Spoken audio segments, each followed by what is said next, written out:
Call the meeting to order. This meeting is being recorded. Your image and voice may be recorded for the record. Okay, let's do the minutes. We're here to make a motion about the minutes for November. I move that we accept the minutes of the meeting from the meeting in November. I'll second.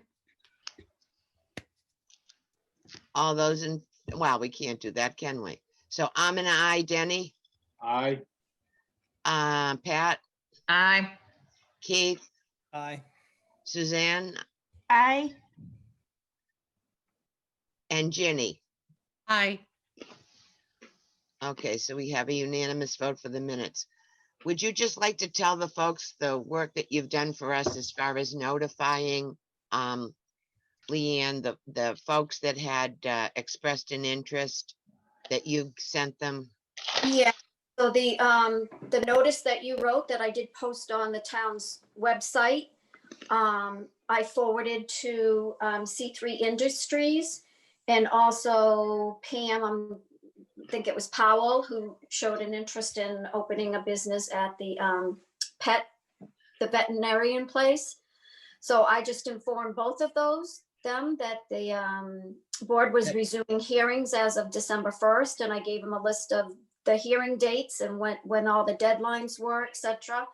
And as of today, they have not applied. Okay, so when's the deadline? The deadline for a January hearing is December 16th. So they have until next Wednesday to apply for a January hearing. Okay, and I don't think the Pam Powell is going to be interested. I believe she withdrew her interest in opening her business at the veterinary clinic. C3 Industries are interested. They just might not have all their ducks lined in a row yet. okay, and we are going to have another hearing next month. And this is going to be for that in-law apartment in the new house that's being built that we were dealing with before, because we have issued, as long as they get their stuff done in a timely fashion, right, Leanne? Yes. Yeah, I'm still waiting. They have not, he did not respond to my email in which he was informed we need additional documentation and electronically. So again, the deadline is the 16th. I sent him a hearing notice. I gave him all the instructions. I have not heard anything. Okay, and we can talk about afterwards, the ZPT Industries, the solar farm, the mega solar farm, and we can discuss it after we're done because we're getting down close. We haven't seen, I saw you sent a note to Mrs. Rhodes about the date and time and how to get the access to the meeting tonight, so. I did, yes. I just saw Here that comes Amy- Attorney Kossel. Hi, Amy. Oh, Hi, everyone. It's nice to see you. Aye. We don't have any of the petitioners on. Okay. Mr. Minnick is on, Attorney Paul Haverty is on, Seth Donahoe is on, and I've got another call and I don't know who it is, if Keith wants to ask them to identify themselves. Sure. Okay, well, do we have a caller that we don't have identified as yet? Yes. 8731. I'm going to promote 8731. You can tell us who you are. They're muted.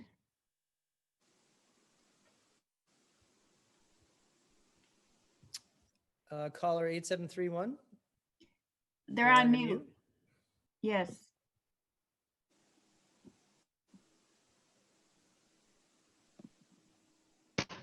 I'm trying to unmute They're them. on mute. I'm going to disable talking right now just in case, but we'll ask them again later. Okay, now they're unmuted. Okay. Okay, would the caller that just called in please identify them? No, I don't see them as being yeah. No, they're muted again. unmuted. Muted again.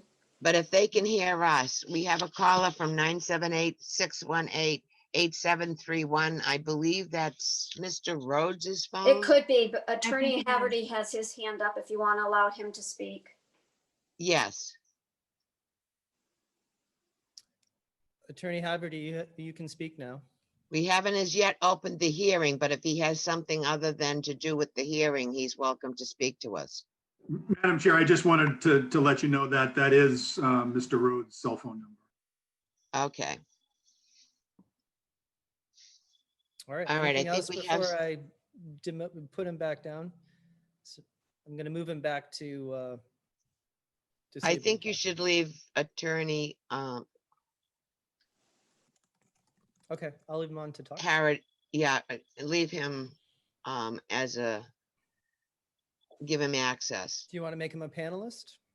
You want to promote him to panelist? He is, I think as long as he can speak to us, that's fine. Okay. Okay, let's see. I'm just counting heads here. We have sufficient members of our board. We have our council. Okay, I'll call the continuation of the hearing for the Capes of Berlin to order. This meeting is being recorded. Your image and voice may be recorded for the record. I'll do a roll call of the members that are present. We have Leanne Leahy, the clerk for inspectors and planning departments. We have Denny Bartlett. We have Pat Jackson. These are members of the board. Keith Susie, Suzanne Roberts, and myself, Lynn Ryan. Jenny, I'm here. Oh, I'm sorry, Jenny. You're blacked out on my screen. And Ginny Zakatinsky. If you have an update for us, Amy, I know there was some talk of you working with Attorney Haggerty in the interim. Is there something that you would like to share with the board? Not necessarily, just that new plans were submitted. And the HOA was submitted. I went through everything this afternoon and it appears that the documents he requested are here. So I guess I would suggest that that we go over them. I would suggest we start with Seth with the plans. The most important thing that I think that the board wanted to see with revised plans was the buffer strip, the buffer between abutters and the project.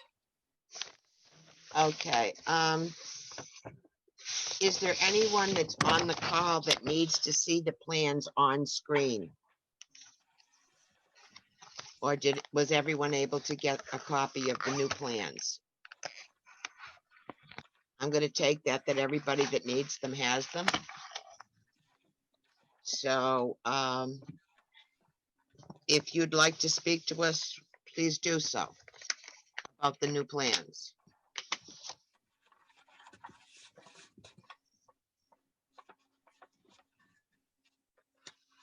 Seth, I think that's your cue.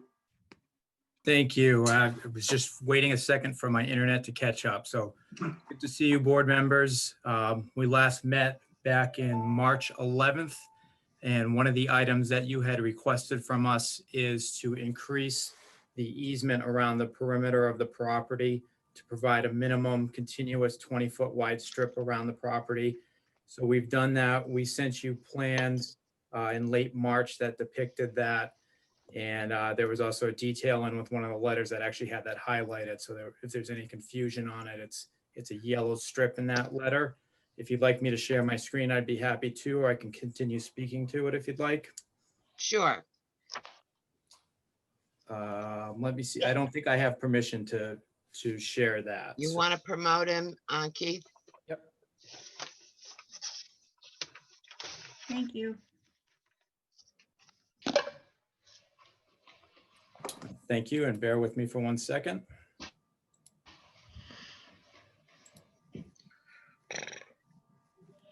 Okay, and can you see my screen? Yes, Great. So this is the plan sheet that was added to the set. It's an individual easement sheet. And that's the yellow strip that goes around the entire perimeter of the property. And we still preserve some of the access points through the lots to get to that strip from within our own property as well. So I hope that addressed the board's concerns with that. Are there any? and what is the nature of the ownership of this strip? So it would be an easement, and that would be, Attorney Haverty may be able to fill me in on the legal aspect of it, but the intent is to provide all units the capability to access their well areas, and then also to provide an increased strip of preserved vegetation along the edges of the property. Well, maybe Attorney Harity can tell us to whom the easement is granted. Certainly, Madam Chair. The intent here would be that the easement would be granted to each of the owners of the lots in the property, so that it would prohibit any structures from being placed within that 20-foot vegetated area, and every member of the homeowners association would have the individual right to enforce it. So if I'm understanding you correctly, if I live on lot 12A or whatever it happens to be, I have a right to transverse anything that's in yellow. No, so that easement would not give you a right to pass and repass. It would, what it would do would be give you the right for that to remain a vegetated buffer area. Yeah. It's early, huh? And who would be responsible for maintaining the buffer? Each individual lot owner would be responsible for maintaining the portion that lies within their lot. And that would be a deed restriction? Yes, it could be. Well, okay. We certainly could add that to every deed, that there is a 20-foot, I mean, obviously, the easement is going to be noted on every deed. And we can certainly include within that there is an obligation of the property owner to maintain that 20-foot easement area.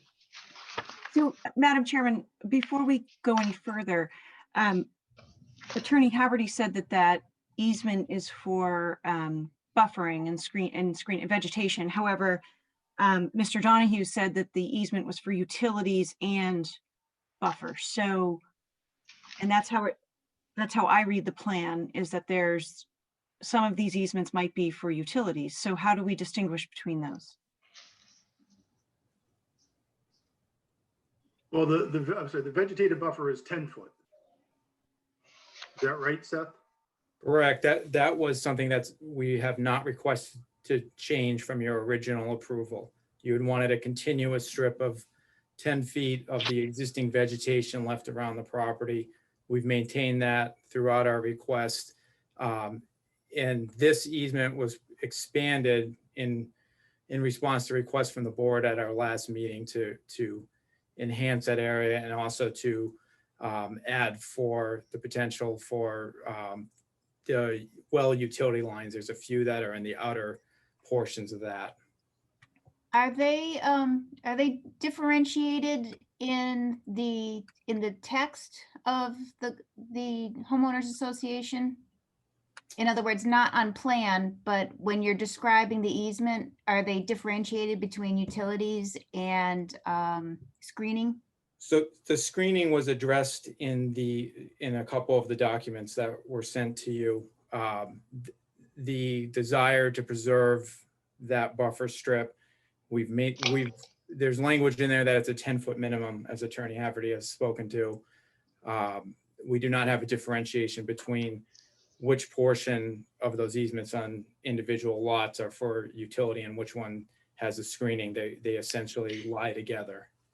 If you look at section 5.1C of the draft homeowners association documents, it sets forth where that easement area is, and then it says, provided, however, no tree cutting or brush removal shall be allowed within the 10-foot vegetated buffer located along the rear perimeter of all of the lots. You So also this have, is where I'm a bit confused because I thought that the last time we met, and granted it was a long time ago because of the pandemic, but I thought that we wanted it increased to 20 feet. That was in my notes and they could be wrong. But I guess the other thing is that the homeowners association document says that that you cannot touch the 10-foot. Now, why couldn't the easement document also say that? Because I'm concerned with mixing the utility easement and this screening. And I think that's a good point. I think we can have separate easements. Okay, good. You can certainly have, multiple easements over the same area. Yes, You can have agreed. one easement that's for access for utilities and another one that is a vegetated buffer easement. Right, so the access for the utilities would stop at 10 feet or 20 feet, whatever the board decides, from the edge of the property, right? And Seth, can you confirm, do we have utilities within that 20-foot area? There are Yes. some well lines, but they're offset 10 feet from the property line, so that they could exist and preserve the vegetative buffer that's desired. My understanding of, we had some partial easements on earlier plans that were only to accommodate those well lines. And my understanding is that the board wanted it to be continuous around the entire perimeter of the property. Well, we wanted a buffer zone around the entire property, but we also had concerns, maintenance on top of the utilities. We didn't want trees growing or bushes growing on top of the utilities. And can you explain to us how that would work? So the actual portions that are in utilities, we've talked about that at length, are within lawn areas. So they're offset from where the vegetation is, and then the homeowner documents specify that that's to be preserved as lawn and maintained. And it's the responsibility of each individual property owner to prevent vegetation other than perhaps grass from growing on that? That is correct. I have a And question. I don't mean to Go interrupt. ahead, Pat. In your proposed budget, you have an easement buffer, mowing and maintenance, so you're charging your association $100 a week. What section then are you paying for the homeowners association?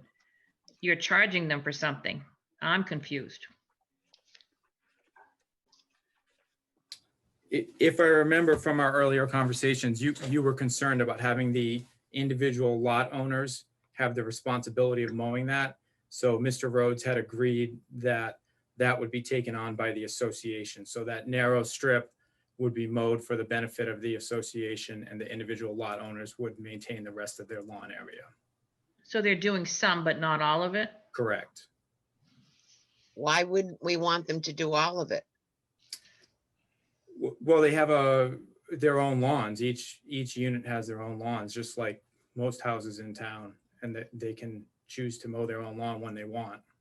But this says, And it may be when the homeowners association contracts for somebody to come in, that it may be the simplest thing for that, each of the unit owners to agree to have that same company mow their entire lawn rather than just the strip. this just specifies easement buffer though. Right. Doesn't say their lawn. It says easement buffer.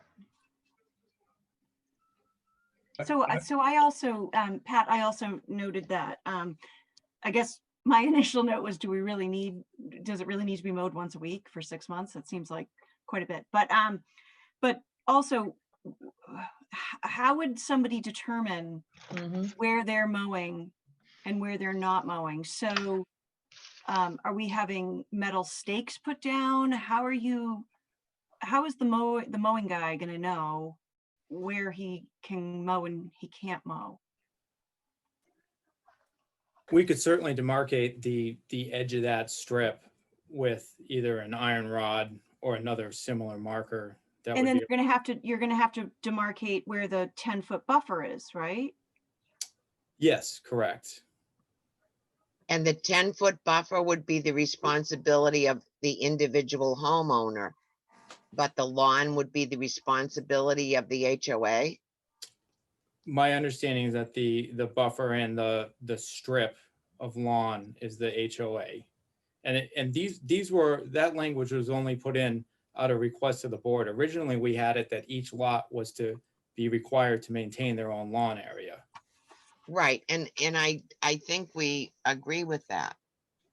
I think that, you know, my colleagues can say different if they feel different, but that 20-foot strip, 10 of which is buffer and 10 of which needs to remain lawn, there needs to be one person or one group responsible for it. I mean, I don't know if we make it the homeowner's responsibility, who would go and say, you're not doing it correctly? I mean, is Right. that something that would fall on the town in the form of a building inspector or something? Well, we originally had it that way, and the board was not in agreement with that was okay, so they asked that the HOA be responsible for maintaining that strip. We're happy to revert back to having each individual lot owner maintain their own No. lawn. That's not what she's getting at. What she's saying is that where's the oversight? So if you have the individual maintaining it, who's overseeing that? So we're getting to the fact that this isn't a condominium association where the board of trustees will say, hey, listen, you're not doing this and we're going to lien your house or your condo. It's different now that you've introduced this homeowners association. So the board needs a level of assurance that there's going to be a check and balance, because the town, quite frankly, shouldn't have to be enforcing this stuff. Well, that's the point of the HOA being responsible for that strip. So they would be paying for that, and that would be being done weekly. And then who's responsible if they have to dig it up? Well, each individual lot owner would be responsible for their own utilities. So if I am in one lot and I have to cross the back of 4 lots, that individual homeowner would be responsible to dig it up and put it back? That's the point of the easement, so that they have the ability to replace any utility that fails.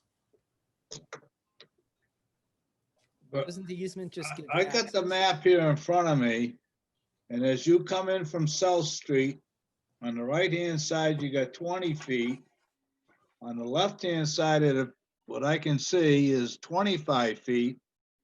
And then you have a 20-foot easement coming off between lots 3 and 4. And you have quite a field in the back there that's much greater than 20 feet. And the same goes with lot 10A, 9, and 8. Down on that back shoulder is quite a depth.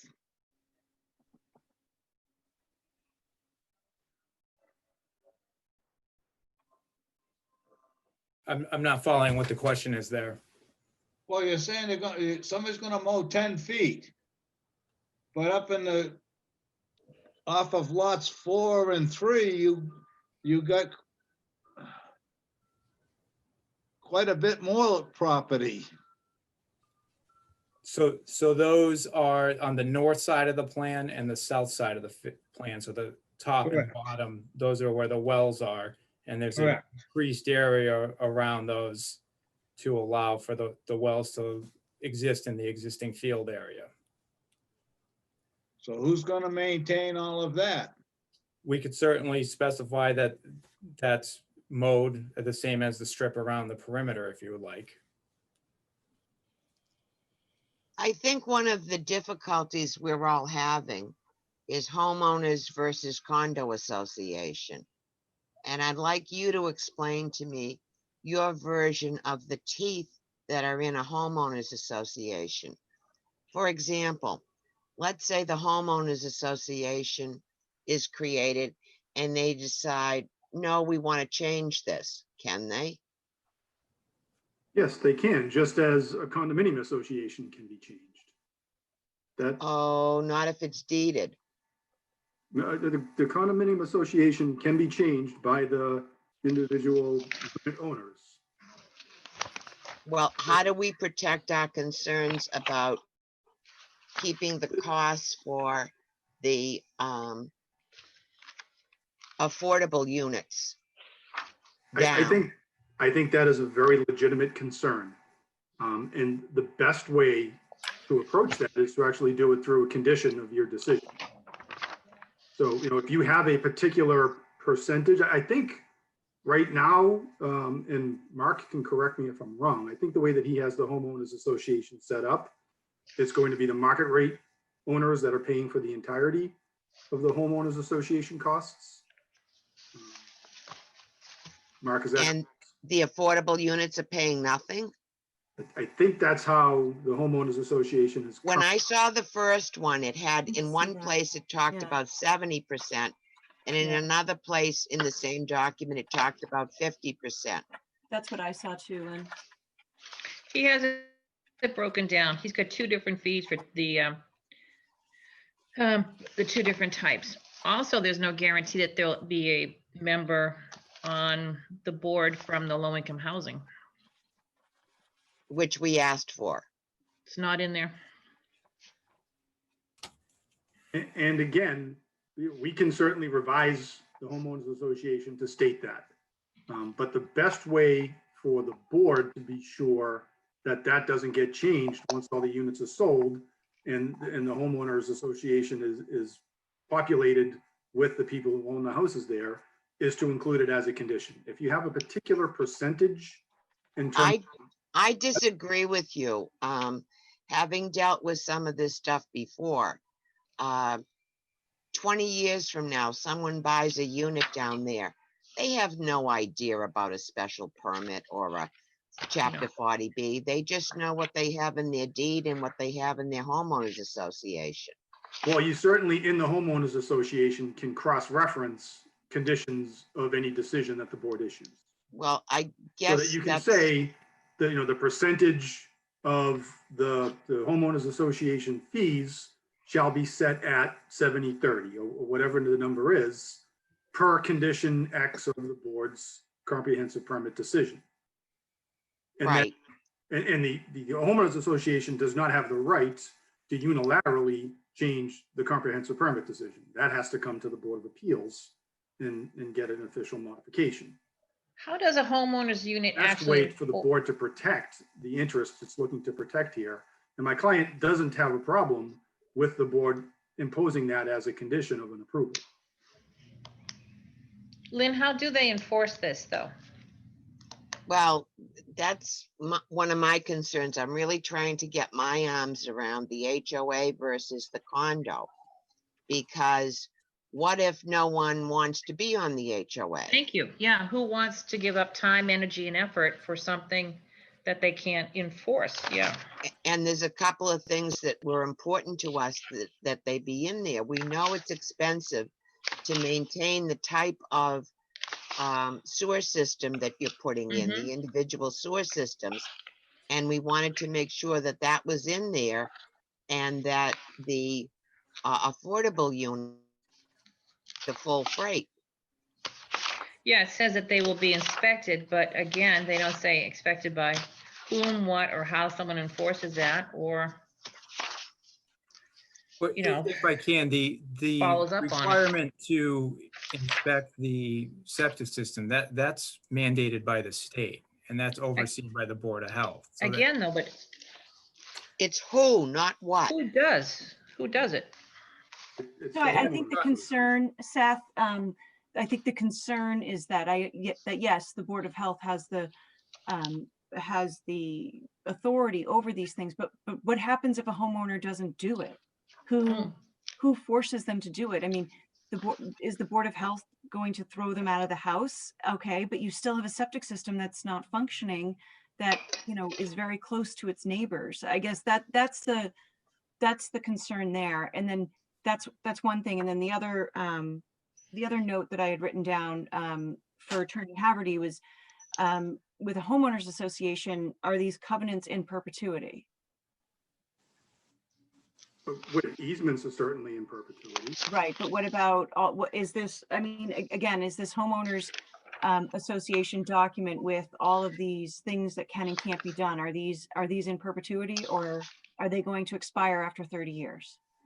Well, they're not deed restrictions, right? They are a homeowners association that handle how to operate the property collectively. So then my next question is, what happens if the property isn't operated the way that the homeowners association wants it to be operated? Could I just interrupt for a second? Mr. Rhodes is stuck on mute.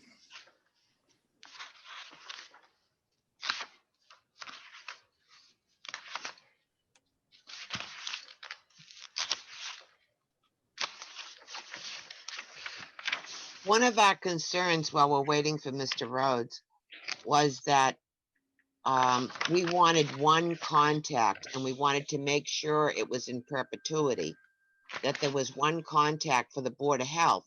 So once a year, the homeowners association would verify that all 12 units had their inspection, rather than creating busy work for our Board of Health, having to go around and chase individuals.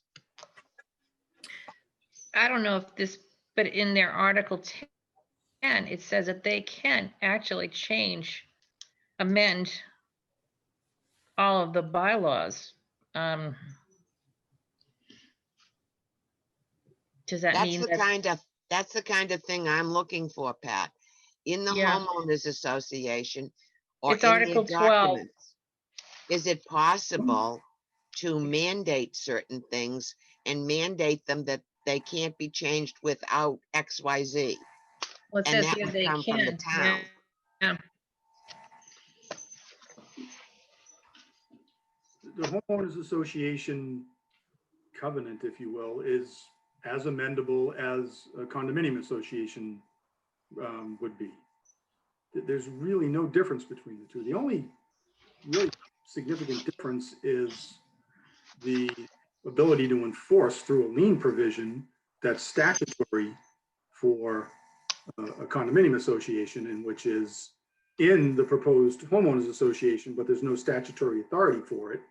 So theoretically, it could require the association to go after one of its members in the Superior Court, rather than having an automatic lien provision. But even the automatic lien provision still requires condominium associations to go to court to enforce frequently. But if you're a private homeowner and these people own their own individual lots, in other words, we have another area that is apparently fighting each other, and you actually take someone else to court, it's going to be with your own money, time, effort, and energy. Well, if it's the association, it's going to be with the association's money, the same way if it's a condominium association. Right, but if you don't have funds in that association, you can't, just because you can go around and say, we need X amount of dollars, these people may not necessarily give you X amount of dollars to go to court, right?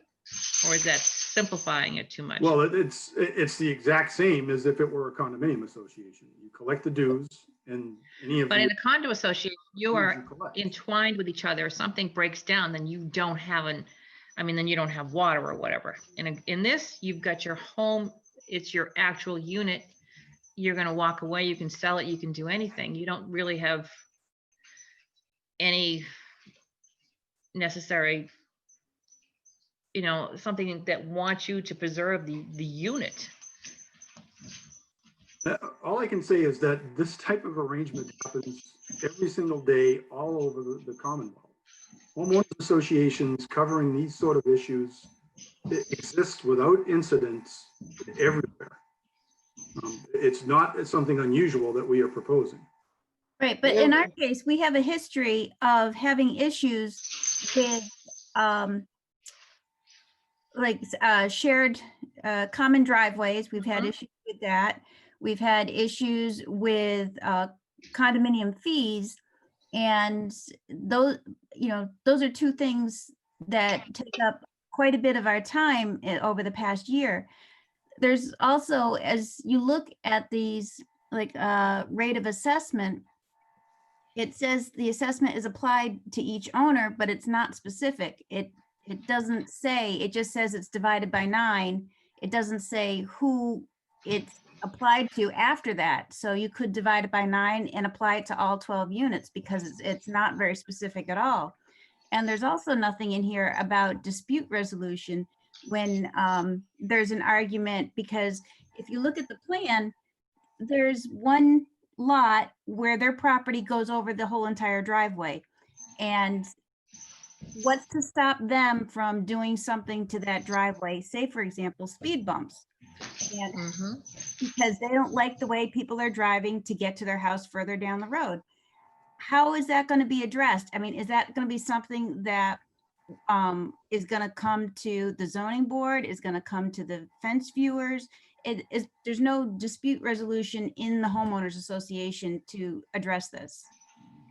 Well, we certainly can add something regarding dispute resolution, but I'm curious as to what exactly you mean by that. Do you want there to be a process within the homeowners association in which there's some sort of a board set up to determine this sort of a dispute? Or are you suggesting an alternative dispute resolution provision to encourage mediation or arbitration or things of that nature? I think what we're interested in is locking down some things that will be in perpetuity.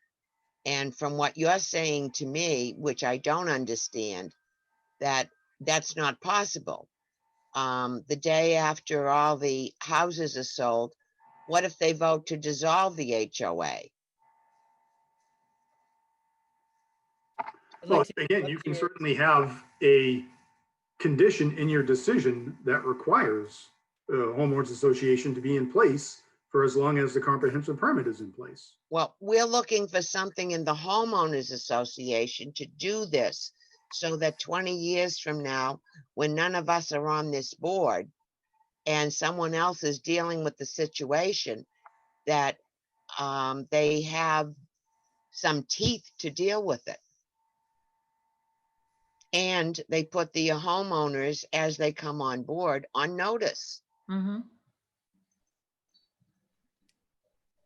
We're certainly happy to make revisions to the draft homeowners association to address these concerns. I know you may think it's strange, but we have, in the last year alone, had a dispute resolution that, one which is not resolved, and that's about a common driveway and people putting speed bumps in it. Trust me, there's all kinds of issues around that. And number two is the whole idea of the perpetuity of the payment of a homeowner's or in condominium fee by the affordable units. So we're looking to have as much in the way of teeth in whatever document, and it is part of the reason I think that the board is leaning towards a condominium association. And I understand the board's dramatic preference in favor of a condominium association. It's just something that can't be done on the property. Well, of course, well, don't say it can't be done. It Well, could be done. It can't practically be done. You can't do it in terms of grouping the individual homes together, because DEP is going to then consider that to be a public water supply, and then the project can't be constructed. Doing individual condominiums for each lot doesn't accomplish what you're looking to do. I mean, first of all, how would you have a single condominium, a single unit condominium? I mean, so then each single unit owner would have to have their own condominium board, and they would have to hold meetings by themselves. No. I'm talking about to lean themselves. No, not individual, collectively a condominium association. But there's no way to do that and have individually owned lots. And if we don't have individually owned lots, DEP is going to determine that the wells constitute a public water supply, and then the project can't be constructed. That's the problem. Pat, did you have your hand up? No, I was telling him to take the dog out. I'm having a great deal of difficulty. Maybe my colleagues aren't. I am too. No, I No, am. to me, I don't understand it. We approved this a while ago as a condominium association. And it seems like it was going forward as that. And the change doesn't have anything to do with the zoning board. It has to do outside of our purview. That is correct. But what has happened is that DEP has essentially re-examined how they treat these. There have been previously condominiums done exactly the way as was proposed for this, and they've been approved by DEP for the wells. But they have taken a different approach moving forwards, and they will not allow this. And we have submitted the letter from DEP that indicates that. So which is why my client has come forward and requested a modification. And Well, that- but the project could still be built. It may have a couple of fewer houses, but could still be built, right? It could not be built in a manner that would be economic. And that's the reason for the request for the modification.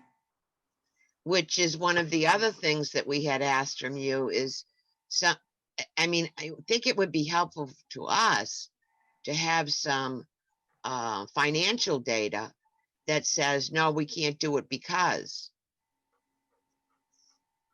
And the evidence that we can't do it is that DEP will not allow us to do the project as. No.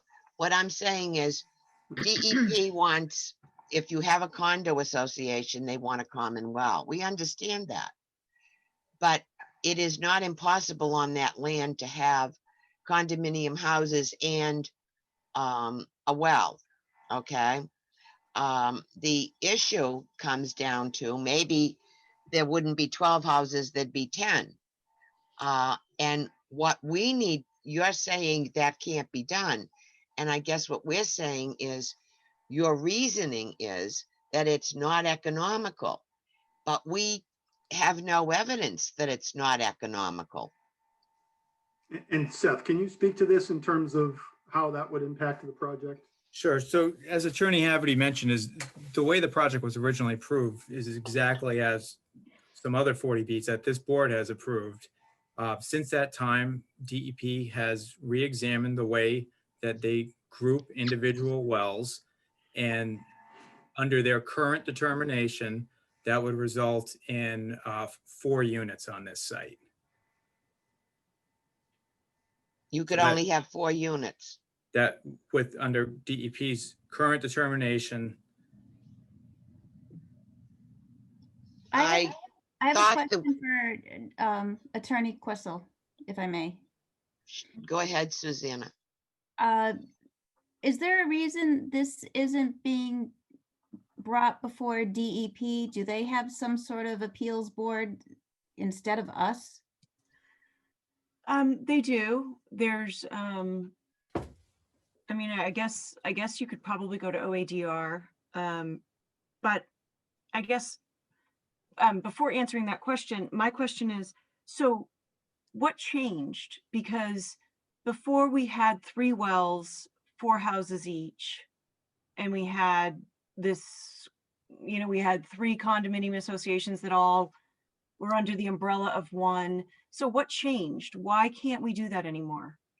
DEP has decided that they will group wells when they're in a condominium association. Okay. And that makes that reach the higher standard of a bigger well radius.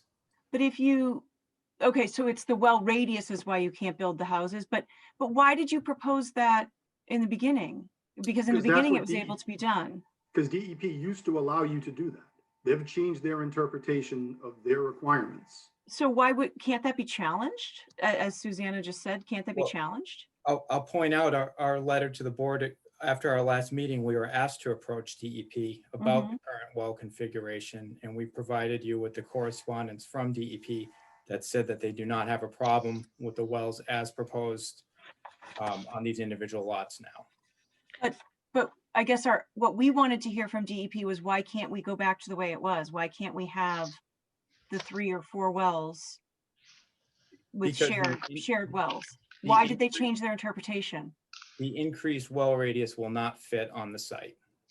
But So I understand your question. I know I sound like a 2-year-old, but you're still not answering my question. So what changed? I don't know why DEP DEP allow has it at one changed. point and now they don't allow it? What was DEP's response to that? I mean,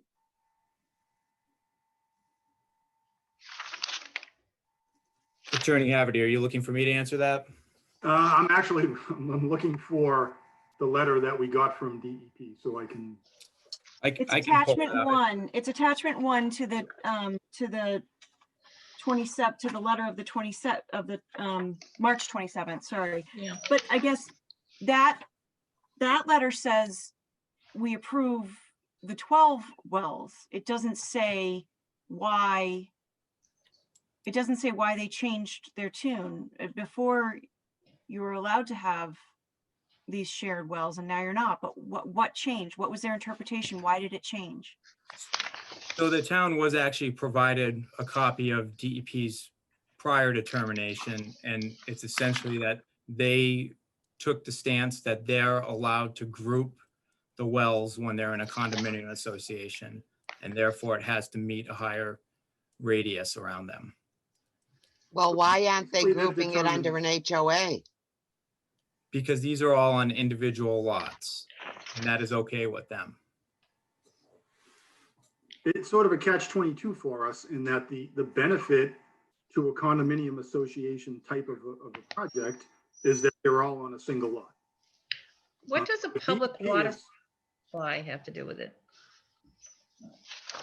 I'm sorry, what was that? If they do, she asked what a public water supply had to Yeah. do with it. If they do determine that one of the wells is a public water supply, it's much more regulated. Oh. It requires greater setbacks and radius. oh, Yeah, okay. you Test- can't build testing anything and- within 400 feet of the head of the well. Yeah, and there's testing involved and there's. Is all that what she was saying in that letter? The woman from the DEP, whatever? During discussion, I was asked, consider them, so they're not a public water supply? So if they're on individual, I think what she was trying to say is if they're on individual lots, they're not. Okay, And that's why we're before you with the modification. And as originally proposed, it was essentially a bit of a workaround of the DEP requirements by setting up separate condominium associations. And at some point, DEP has made the determination, we're not going to allow that workaround anymore. We're going to state if you're doing a single project, you can't treat this as being on separate condominium lots, three different condominium lots. We're going to treat it all as one, and therefore that's enough water flow to qualify for a public water supply.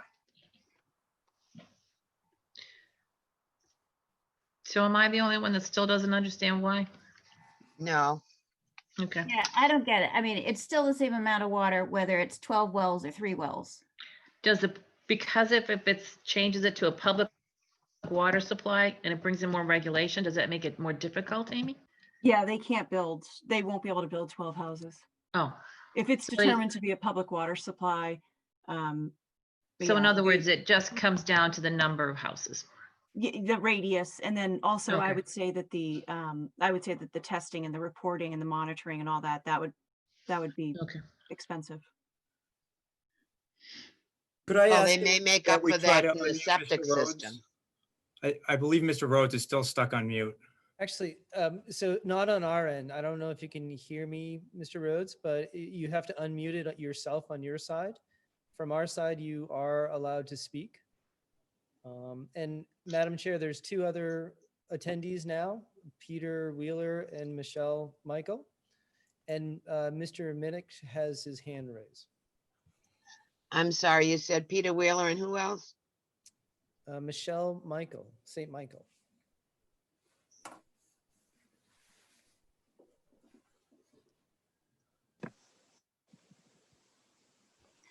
Have we resolved Mr. He's, Does well, he know- Rhodes' issue? I assume it's Mark Rhodes' number is 8731, and that is disabled, is enabled to talk. He's allowed to talk from our end, so it has to be on his side. When you're on the phone, what do you need to do to unmute? Just hit your own mute button from the phone? No, I think it's #5. I believe Michelle St. Michael may be with Mr. Rhodes as well. Well, I can allow them to talk. Michelle St. Michael can speak as well now. She's still on mute. She's also. on, Oh, there she goes. There she goes. Hi, I am not with Mark. He was going to be doing the call by himself and I'm at my house. So I can text him and ask him to unmute. That Okay, would be nice. whatever Okay. you just did, he needs to do as well to unmute. Yep. Thank you for trying. You're welcome. Okay, so on Zoom, it's *6. Oh, wait. It might be *9.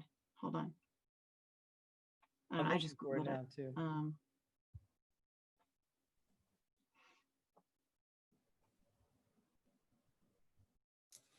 I don't know. I use the Zoom app on my phone when I do it, but Yeah, I know. I think this is just when you're dialing. Can Mr. Minnick talk or is he still mute? He's muted too, right? Mr. Minnick is, he's allowed to speak. Yep. Hey, there we go.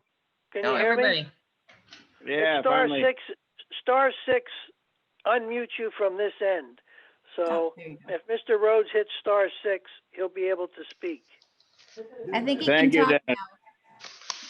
Yeah, when I get a chance sometime, maybe I can say something about the project. But right now, if you want to let Mr. Rhodes speak on *6, feel free. Thank you. Mr. Rhodes, you're on. I'm just following this conversation, and right now everything kind of went back to getting everybody to talk. So if we can continue back to the conversation, I can address whatever points come up as they come up. Okay, does the board have further questions or would we like to hear what Mr. Minich has to say? That's fine. Hello? Yes, sir. Hello? Go ahead. I had sent a letter to the board outlining some very specific issues, specifically around the Homeowners Association document, and it's pretty apparent that there's no teeth in there. There's no, they can change it whenever they want to whatever they want to say, and that includes the drainage and everything else. So as far as that goes, the Homeowners Association has no teeth and no depth, and it's worth nothing. That's just my input. Thank you. I'll speak to that. It's the best piece of land I've ever developed in my whole entire life, so the drainage is not an issue. The septics, Billy Brookings from your Neshoba Board of Health said that, I don't understand. He goes, you've developed pieces of land all over Berlin, which are very hard to develop. He said, and the septics are non-issue. It's nothing but gravel. The maintenance on everything and the fact that trees are not going to grow into a well line. Trees are not going to grow into a sewer line. We're going over all of these things with a fine tooth comb to make sure that they're going to be taken care of and they're all going to be fine. You can put everything in perpetuity. You can put anything into the permit which you would like to put into, and we're willing to do that. The fact is, these are single family homes. They're on smaller lots. They comply with the state laws. The DEP approved it. We've gone through 2 peer reviews that said everything was okay. Also, there has been a state ruling in the appeals court, which Paul can tell you about, that switching from either condos to houses or houses to condos is a non-specific, non-substantial change. So we've been dancing around this thing forever. I know you guys don't like the project. You don't want the project. You've made that very clear.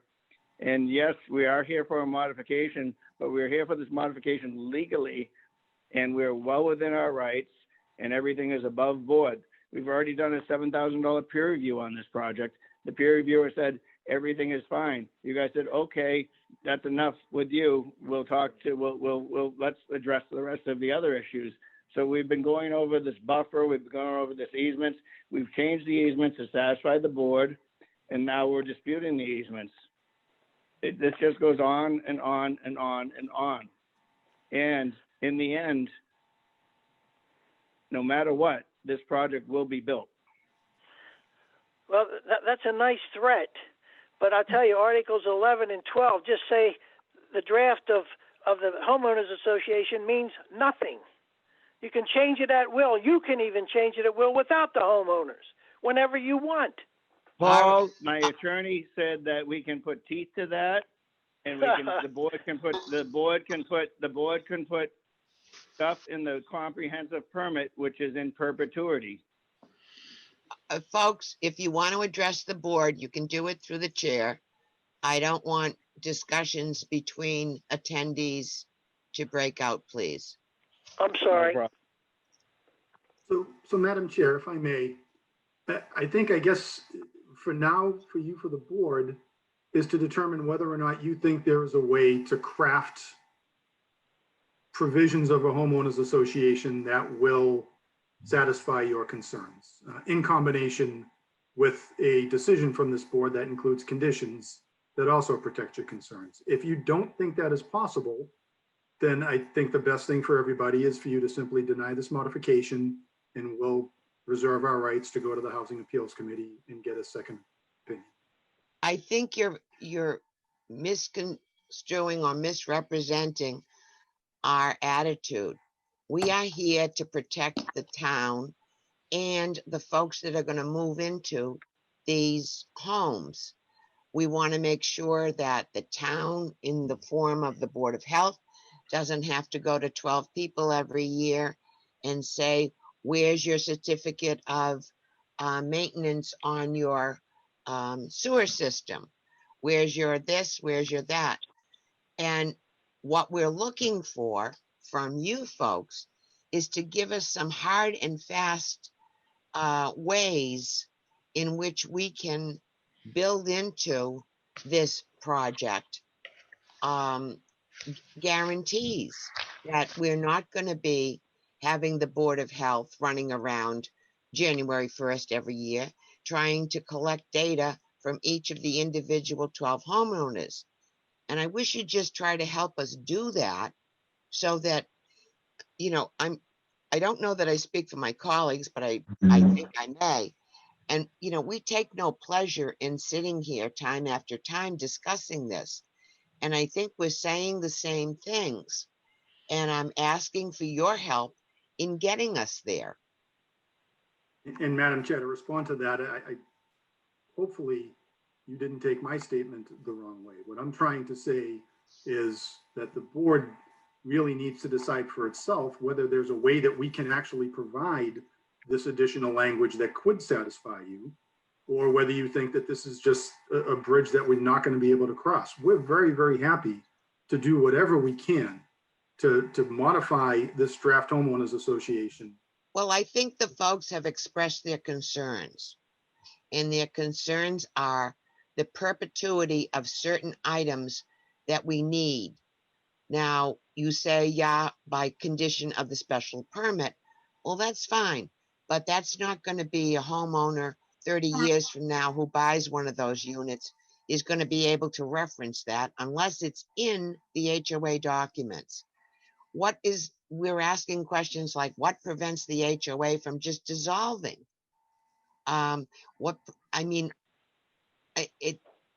If you can help us get through these, maybe we Excuse can me. find common ground. Excuse me, Lynn? Madam Yes, Chair? Mark. I Yes, think Mark. the best thing would be that Paul may be able to, between Paul and Amy, if they work together as a legal team, to produce a draft of an HOA and deed restrictions that were in perpetuity to address your concerns with the language that satisfies the board would be the most productive way to do it. Well, I hear what you're saying, but I don't know that it's the responsibility of our council to create an HOA document.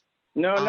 I'm just asking if Paul can create the document, bounce it off of Amy as he does it to make sure that it's going to satisfy the town's concern. I'm sure if he comes up with an HOA agreement that includes the kinds of things that we've been discussing this evening, they haven't changed, Mark. Okay, they haven't changed at all.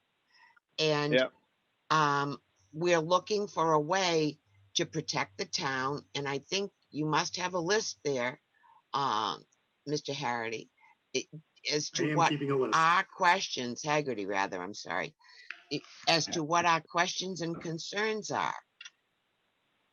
Madam Chair, It's really quite, English. it's quite simple. It's quite simple, Madam Chairman. The homeowners association needs to look like a condominium association. So the document that we received, it was a standard homeowners association document where we need to see something that looks more like a condominium association document. Because these easements are, I think in effect, no, I think that could be, they're not right now, but I think these easements could be considered common areas. So let's draft these HOA documents with these easements as common areas. Of course, they're not going to be called common areas, but in the same vein as you would draft condominium associations, or documents, we're going to protect these easements as common areas. With regard to the testing and that I'm still a little concerned about. I'm still not sure how we, I mean, that's a big concern. How do we make sure that these septics are tested every single year? What are you going to put behind that? Excuse me, That's Amy. something, Paul, that's something that I would focus on, because that's something that's very important to this board. And then the other thing is that the disparity between the affordable units and the market rate units, we need to make sure that the affordable rate units are properly represented, but that the affordable units are not overextended when it comes to fees. So that's another thing that's very, very important to this board, because we've had to go through that. Okay. Mr. Rhodes, did you start to say something? No, I was gonna interrupt, but Who's got a phone ringing? I don't know whose phone that is. Mute me. Everything will be addressed as far as the septic is concerned. It's run by the state. There's more checks and balances with these systems than there are with any single home in all of Berlin, because of the fact of the way they're constructed. It's mandated by the state, and the state is more powerful, I'm sorry, even than the local board of health. So Mr. the concern is that if they don't get inspected and this system it fails, then the Board of Health then has to step in.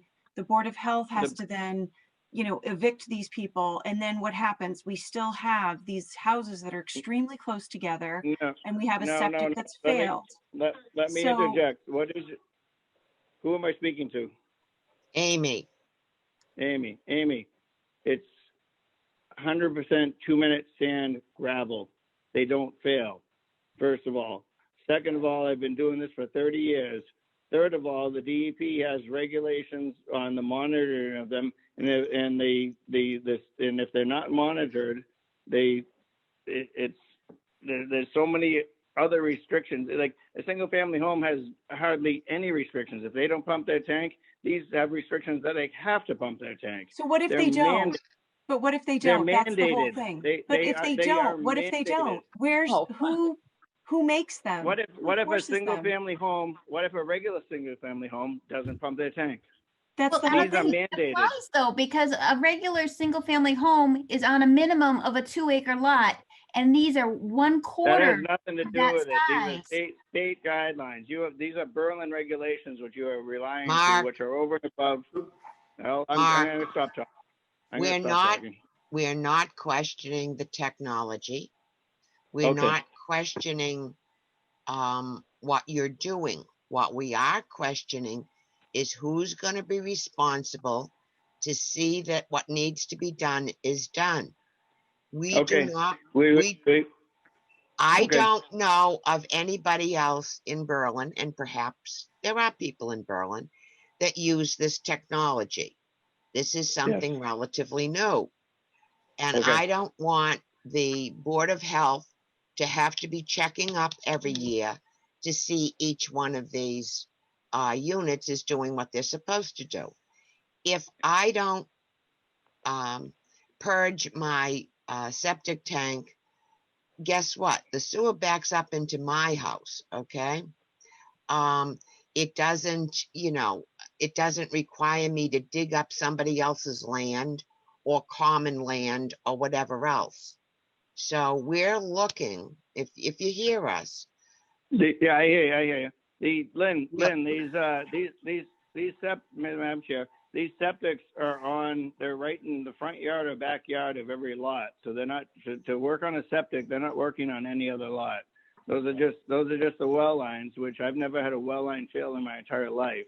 So as far as I'm concerned, that, we're going over and above with the protection for that. And Paul is going to do every best effort to secure the verbiage that satisfies you guys. So we're heading in the same direction. And then if it requires more wording in the homeowners association, which is over and above the local regulation and the state regulation for these style of systems, we will absolutely do our best to try to meet that for your level of comfort. But I can assure you, as developing for 30 years, I think this is the safest project and the best septics and the best wells of anything that I've ever done. So I'll just leave it at that, and then I'll I allow am you not, guys to talk. I don't think I or any of my colleagues are questioning the validity of what you're doing.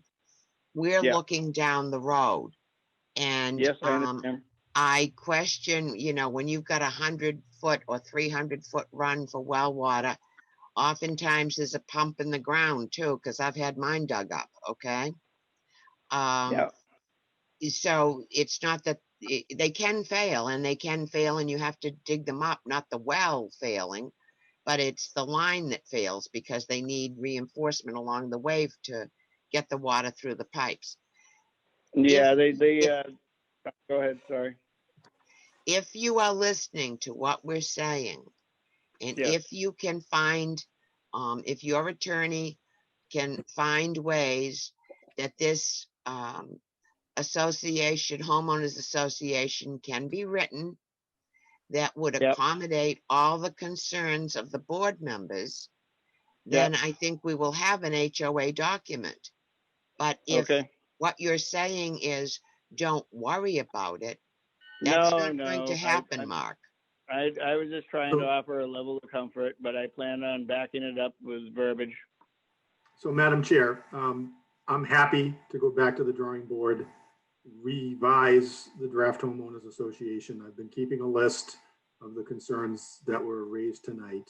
I will try And to more closely track a condominium style of document. the kinds of things that I'm hearing tonight is, in other words, in the HOA document itself, if you have reference to the conditions that are going to be or suspect are going to be placed by the board, and that is that some HOA organization representing them has to be responsible, that needs to be written in the homeowners association document, because that's the document that every person that buys the house is going to see. Sure. I think cross-referencing the board's decision with the homeowners association documents is very wise. And what I would suggest is when we get to the end of this process, presuming the board is going to vote in favor of this modification, that the homeowners association documents would be an exhibit to the board's decision, but they would still be in draft form. And then once the board issues its decision, that would include a requirement that they be the draft. That the board approve the final homeowners association documents, and then those documents would have to cross-reference all of the relevant conditions of the board's decision. But you as legal counsel are going to have to make us comfortable with the fact that there's some teeth in this going forward. Okay, understood. And you're going to have to define for us the difference between a homeowners association and the condominium association. I've spoken enough. Does someone else have something they'd like to ask? I Yes. would just like to say that I'm, just a quick Google on my phone of some other covenants for condominiums and homeowners associations. They are much more detailed and lengthy. The one I'm looking at right now is 63 pages, and it goes into everything. And just to piggyback onto what you're saying is a lot of this takes care of some of the questions that we have concerns about. If I know it's going to be a really good septic system, but if there is a dispute between neighbors about a septic system, then that needs to be addressed in the covenants, how it's going to be handled, because on such small lots, we don't want them coming to us, every other month. And I already mentioned the maintenance fees, the monthly fees, and just even refer back to the what is it, Alden Drive, what we had to do to. I think you should look at what they have for condominium fees listed, and that needs to be in the document as a homeowners association fee, not a condominium fee. But it's just so much more detailed, and it just seems like what was submitted to us as a draft was more of an outline than anything. Okay, Mr. Haggerty, I guess you're willing to do a redraft of the homeowners association, and you're willing to redefine what is buffer and what is green area and how you're going to deal with that around the perimeter. You've heard us complain about the Board of Health having to track 8 people when they should only have to track 1. You're going to advise us, can you put deed restrictions that they have to adhere to the original yada yada? You need to help us out here if you want us to help you out. Should, Madam Chair. And I think there ought to be something in there about the roads coming in that no one individual can go ahead and do something to the road in front of his house without the approval of all the people that use the road. Private drive, whatever you want it is, it's.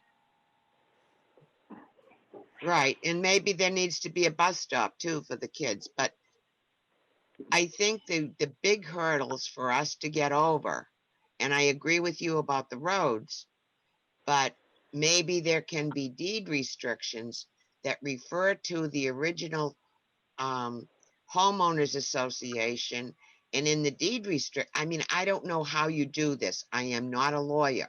That's why I'm looking to you, Mr. Haggerty, to resolve this issue for us. Madam Chair, we will revise these and provide you something that is more comprehensive and hopefully. And tell us how you're going to put the teeth in it.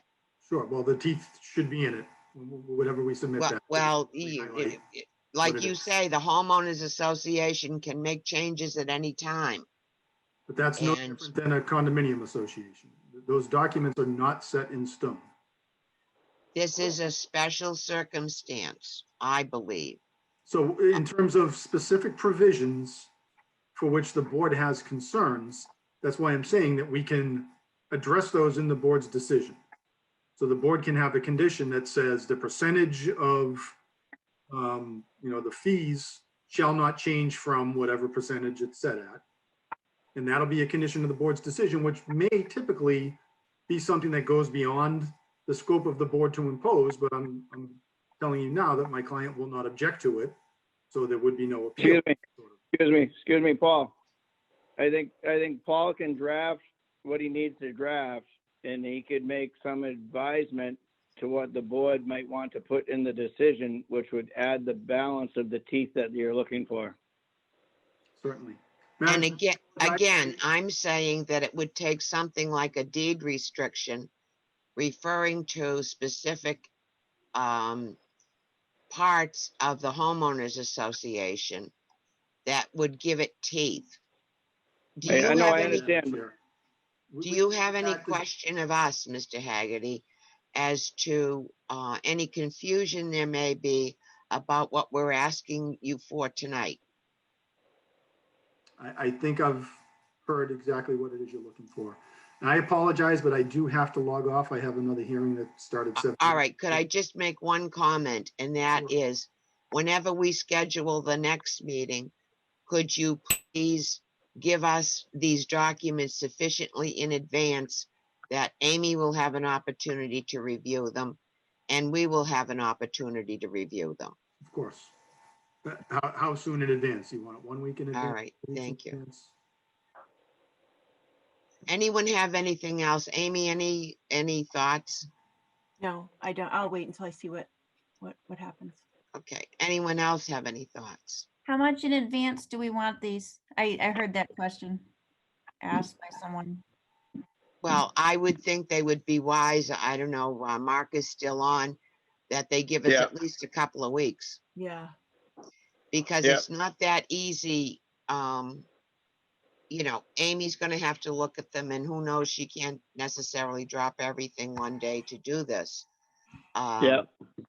And I think that we need time to digest and think about what's in these documents, given the conversation that we've had. Anyone else have any thoughts? Keith, Jim, you've been relatively silent. No, I think you pretty well, I mean, I think the whole idea here that what the board is looking for, at least my impression is, we want this HOA to basically be self-regulating, and we don't want to get involved with it and have to resolve their disputes for them.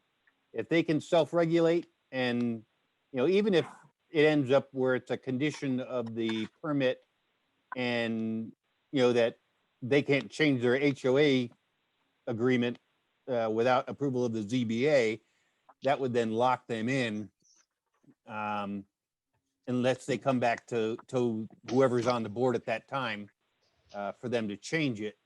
But I just think we don't want to be involved in every single little decision that they make. We don't want to get the Board of Health involved. We don't want the state DEP involved. We want them to be able to self-regulate. Jenny, did you have any thoughts? No, I agree with Jim. Keith? No, I have nothing new to add. You guys have covered it. Are you feeling any better, Pat?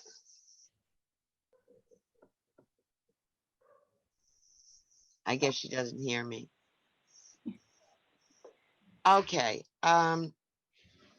What do you folks want to do? Is there anything else we need to discuss this evening, or do we have to set another meeting time?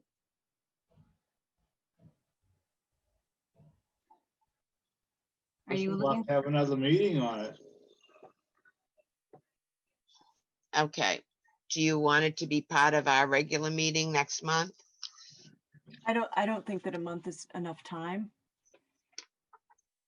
I mean, it's up to, but if we wanted the documents 2 weeks ahead of time, that would be cutting it close because of the holidays.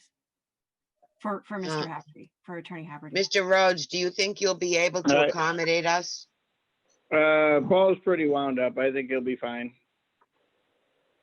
So you think you'll? Willing to, I think he's willing to. I'd rather set the date early and then continue if need be. But even with the holidays, I think he's got his marching orders, and I can talk to him tomorrow. And if he's not willing to or able to get the stuff done by then I can contact you guys to extend.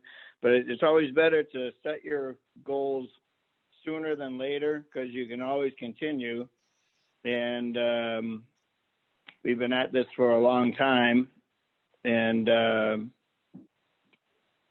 no better time. I assure you than we'd like to wrap it up, but as long as you feel it's realistic that you will have something productive for us for our next meeting. Yes, I'm confident. Yes. Okay, Madam Chair, I'd like to make a motion that we continue this hearing until January 13th. Could I just ask, before we continue it to a date specific, that we ask Amy her availability? I just need the date. Was it the 13th, Jim? 13th, yes. It would be the 13th.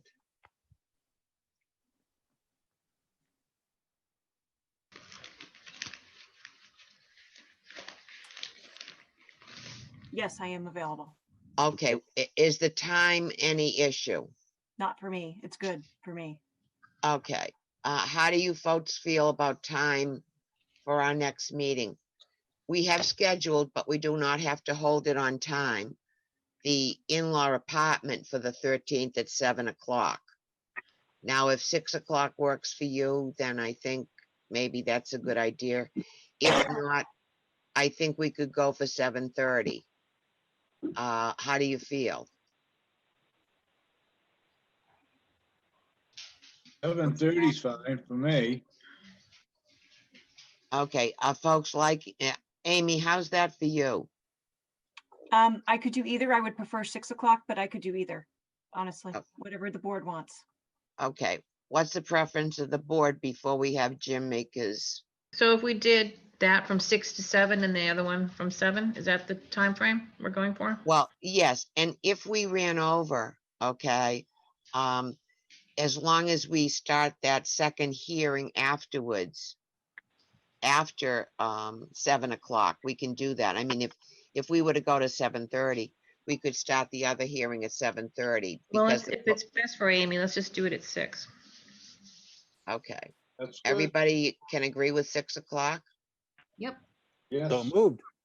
Okay, so Jim, you're making a motion to continue the Capes of Berlin hearing until 6 PM on January 13th. That Is is that correct. correct? That is correct. Is there a second? Second, And who seconded that? Is that Keith? Danny. Danny. Okay. I thought it was Mark Rhodes because he lit up No, at the no, same time. I'm not allowed a second. I'm not allowed a second. You want All me to right, hold on a let's- second? No, I said I'm not allowed to second. I'm not a member. I agree with you. Who did the second? Danny. Denny. Okay, Denny. I'm going to do a roll call vote, if I may. I'm a yay. Denny, Yay. Pat, Yes. Keith, Yes. Susanna. Yay. I was almost going to have Amy vote. Jim, Yes. Jenny. Yes. Okay, I think I got everybody. Okay, so we have continued the hearing until next month. Do we have any other business to Excuse me. discuss? Yes, Lynn. Mr. Rhodes. I realize it's the January 13th. That's fantastic. Fantastic. Thank you for your time, and I wish you all a Merry Christmas. Thank you, Mr. Rhodes. Do we Good night. have, good night. We have the minutes, right, from last month? We did those already. Yeah, Right. Do we have anything else we need to discuss? We know about the in-law apartment and everybody's aware of that, right? Correct. I just wanted to say a thank you to Amy too. I just, and I have a question for you before you go, but I didn't want to put you in the position of negotiating with Attorney Haggerty on our behalf. Let him come up with it, and if that's not the approach you like, please let me know. No, your answer was perfect. Okay, Perfect. That it's not our job to create documents. They need to present the documents to us and we then review them. But okay. yes, If I may ask you a question, we do have on the horizon, it's not going to be next month, but C3 Industries is leasing space down off of Solomon Pond Road and putting in a retail marijuana establishment. Mhm. Yes. We need to do site plan and special permit our town requires. Yes. Normally, a site plan and a special permit we do on our own.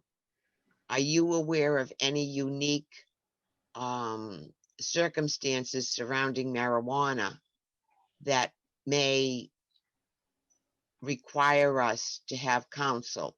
Now, I know your office has dealt with the MOA or Memorandum of The Agreement. HCA, yes. Yes, I reviewed that with Margaret. And do you see any special contingencies? I was thinking about things like, even writing into and I don't know what the state law limits us in any way. Like maybe if you want police protection, let's say the chief determines that on Saturdays they need a special officer there, or if on are there any circumstances of distances, or I know it has to be so far from a school and that sort of thing. What do you think? So yeah, so I do these all the time with all of my towns, and if you wanted to, we could approach this a couple different ways. We could, if you wanted to just send me their application, I could send you draft conditions that I see, Okay. or you can have me at the hearing, whatever you guys would want. But no, there's surprisingly enough, retail marijuana establishments have become very benign, because depending on the location, because they are so regulated by the CCC, and the host community agreement that they enter into with the town also has regulations that they need to abide by. But so you guys would be looking at hours of operation, you would be looking at traffic flow, you would be looking at the interior traffic flow, exterior, curb cuts, things like that. But the market has become, I don't want to say saturated. We're nowhere near Colorado or Washington, but Massachusetts, there's enough retail facilities that you don't have people waiting in line for miles, at 6 a.m. like they did, when the first one opened. So it's a little bit better than But it was. would perhaps be wise for us to have your counsel at the time, because I'm thinking that they're leasing the property, okay? And, we would probably want to put a time restriction on the granting and limiting it to the individual that's doing it. And I don't know if that's legitimate. We've done that in the past for other establishments, but it may be wise to have you along for the ride, no? Sure, it's up to you guys. And Margaret. What do you folks think? I mean, I'm not looking to cost the town money, but this is the first rodeo here with marijuana. So what do you think? Would be nice to have her there. Especially if there's a big turnout of observers. Anyone else have any thoughts? Okay, well, they haven't applied as yet. Evidently, they're Okay. working out plans or something. Yeah. And They were one of- they were very professional to deal with with the HCA. So I'm assuming they'll have a good presentation. I'm assuming they'll have all their ducks in a row. So was the solar company until after they got their permit. Leanne, one of the things I'll ask you is if they do apply, would you tell them that they need to show us some proof of interest? In other words, they don't own that property, so they have to produce some kind of either purchase and sale or rental agreement or something to show that they have an interest. Yep. Okay. Anything else? Actually, yeah, something totally different. The Can barely hear you. How about now? Can you hear me now? Ah, better. All right. Conservation Committee was wondering how they can get information about the screening that's required for the solar farm on Randall Road. They wanted to know the specific requirements that were specified in whatever the ZBA. Police chief and fire chief. Okay. Okay. Because the training is going to be for those folks. No, this is the tree screening. Oh, tree screening. I I- thought you said training. I sent Carolyn McDonald a electronic version of the board's decision, notice of decision, which had that included in it. Okay, so I'm not sure she understood that where to look for it in there, but can you send me Yeah. what you sent her and I'll help her? Sure. Yep. Yeah, there's something going on there. It's funny what happens, things that go bump in the night. Sometimes I think I'm a little bit of a lunatic when I add some of these things into the special permits. But it looks like there might be some kind of sale going on up there. And I had written into the special permit that any sale of the property or change in ownership had to be sent within 30 days to the town clerk and assessors or something like that. Just so that we knew who actually owned what up there, okay? And there was something else too. Leanne, do you remember from that note what the other thing was? No, not off the top of my head. Yeah. But to be quite honest, what's happening with them is they didn't pay all of their taxes was the issue, right? The, And the, so they were going to hold up their permit or something, and they said, well, that's okay, because we're not planning on hooking up until next July anyway. So we'll see how the that solar goes. company, not Don POTUS, right? I'm sorry, Susanna? You're talking about the solar company itself, not the owner, Don POTUS. Well, I'm not sure who's selling what, Okay. because they're leasing, but they may be buying that property. And that was kind of landlocked, but I mean, there's some issues going on up there. I don't know. She didn't tell me why she wanted the information, so she just asked. Well, I know they were concerned about, at least during construction and stuff, making sure there was sufficient vegetation. It's on the side of a hill like or something. And they wanted to make sure there was sufficient vegetation. And I think we wrote into the special permit that they had to have a buffer around the outside for screening. Yeah, we that did. that they had to maintain the grass within the confines of the solar farm itself. So it might be, well, you can read it over and see what you think. It's awful the things we leave out sometimes too. Here, I was going to leave you guys on a good note. Look at this Oh. guy. Oh, too cute. How old is he? Moose. He's How old about- is she? I think 11 weeks, maybe. Oh my gosh. Is that a Saint Bernard or? It is. Oh, is She's he like, beautiful? Oh, Yeah. you'd be able to get him a saddle. Is it a male or a female? It's a male, Moose. Yeah. Oh, Oh moose. yeah, get him a saddle. Yeah. Oh, cute. We've only had him for 2 weeks and he's gained, I think, 12 pounds already. Oh my gosh. Yeah. The kids must be on cloud nine. Is it He's the gonna first be- dog or do you have another? No, we have another one, and we got him because the other one is so wacky and anxiety ridden. So we got another one to help. Nice. COVID's made me crazy. So, yeah. There was a show on the other day and they're talking about preparing your pets Yeah, for I when know. there isn't a pandemic, okay? It is.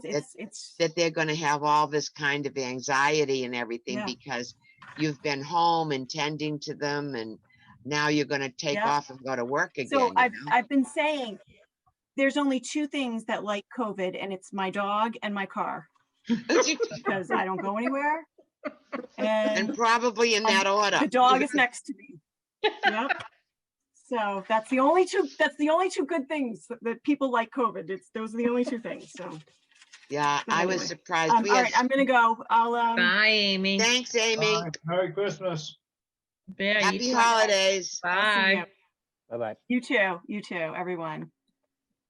Had school committee last night. Assabet's gonna go totally remote starting Monday, the 14th, and they're going 2 weeks into January. Do you know what the local school is doing right now? Well, before we tailor off into other things, can I make a motion that we close this meeting? Second? Any further discussion? If not, we'll do a roll call. I'm an I. Denny, Aye. Susanna, Hi. Keith, Aye.